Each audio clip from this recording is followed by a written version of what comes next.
Picture this. Your best friend just bought his first brand new car. He's proud, he's broke, and within a month he's drowning in payments he can't afford. You dig through the paperwork, and what you find isn't just shady sales tactics. It's outright bank fraud. What do you do? Me?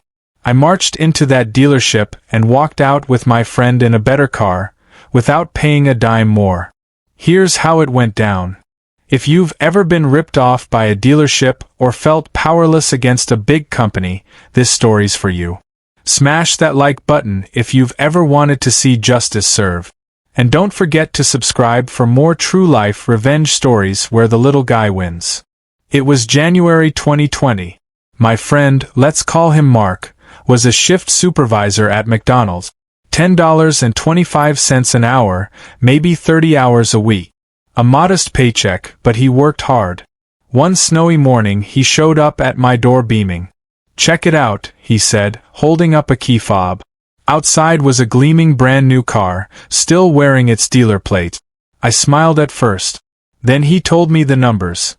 $795 a month for the car. $400 a month for insurance. On a $1,230 monthly income. My stomach dropped. I'd sold cars before.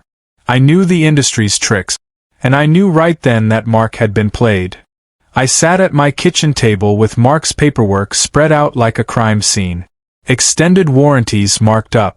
Add-ons he didn't even know he'd bought. An APR so high it made my eyes water. But here's the thing. None of that is illegal.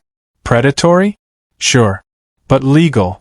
If I wanted to get Mark out of this mess, I'd need something stronger, an actual violation. Then I saw it. His handwritten finance application. It listed his real income, $14,000 a year. And a light bulb flicked on. No bank on earth approves a $795 monthly car payment for someone making $1,200 a month. It defies math. I dug deeper. Dealerships often take a customer's paper application and re-enter it electronically for the bank. And sure enough, the application the dealer sent to the bank claimed Mark was the GM of McDonald's, making $70,000 a year. That wasn't just shady. That was bank fraud, a felony. The next day, Mark and I walked into the dealership. The place smelled like fresh wax and desperation. Salesmen in shiny shoes eyed us warily. I asked for the sales manager. When he came out, I said calmly, "You're going to want to put me in touch with the GM. We're about to unwind my friend's deal and return his trade-in." He smirked. The GM smirked too when he arrived. "You're joking, right?" I laid the papers on the desk like cards in a poker game. Mark's original application. The fraudulent one they sent to the bank. Side by side. I tapped the numbers. "This is your finance department committing bank fraud. Felony bank fraud. Let's keep this simple, shall we?" The GM's face drained of color. His jaw clenched. He glanced at the papers again, then at me, then back at the papers. He knew it. I knew it. Everyone in that glass-walled office knew it. "Okay, so what can I do to make this right?" he asked finally. "Unwind the deal," I said. "Give Mark his trade-in back." The GM tried to wriggle. "We already sold his trade-in." "Fine," I said. "Unwind the deal and put my friend into something as good or better than what he traded in." "So he'll buy a car similar to his trade-in?" the GM asked. "No," I said, leaning forward. "You'll give him a car similar to his trade-in." His eyes flashed. "It doesn't work that way." "It does," I said softly, "when you commit bank fraud." The GM tried to act tough. "I'm giving him a free car." "No," I corrected him. "You took his trade-in. You sold it. You made money. You also committed a felony. This isn't a free car. This is you correcting your mistake." I reminded him, gently but firmly, that this could get ugly. Felony charges ugly, losing your franchise ugly. Mark shifted nervously beside me. Our plan B was ready, a consumer protection attorney. But we were giving the GM one chance to fix it quietly. We started to stand up.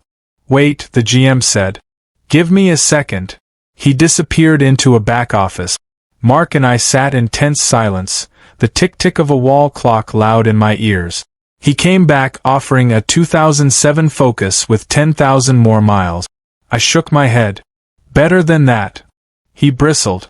That's what I'm willing to do. I rose from my chair. Then we'll go to a consumer protection attorney. Wait, he said again. He rubbed his temples. I have an '08 Civic. It's got 5,000 more miles, but it's a Civic, not a Focus. I'll unwind the deal on the new car and put your friend in the Civic at no extra cost. I glanced at Mark. He nodded. Done, I said. The GM had the papers drawn up. The old loan on the new car was cancelled. They took back the shiny car they just sold Mark, now stuck selling it as used because it was already titled. Their loss. Mark got the Civic. Solid, reliable, and a better car than what he'd traded in.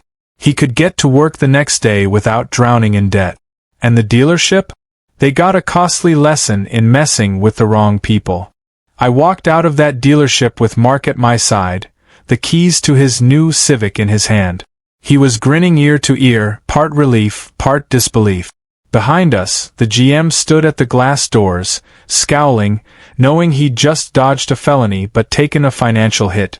Sometimes revenge isn't about lawsuits or shouting matches. Sometimes it's about knowing the rules better than the people breaking them, and making them fix what they broke. Mark learned a hard lesson about debt.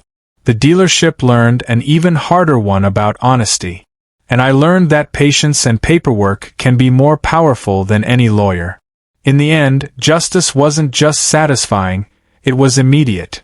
If you enjoyed watching a shady dealership get exactly what it deserved, hit that like button to help this story reach more people. Comment below with your worst dealership or sales experience. I read them all. And subscribe for more true revenge stories where the underdog wins big.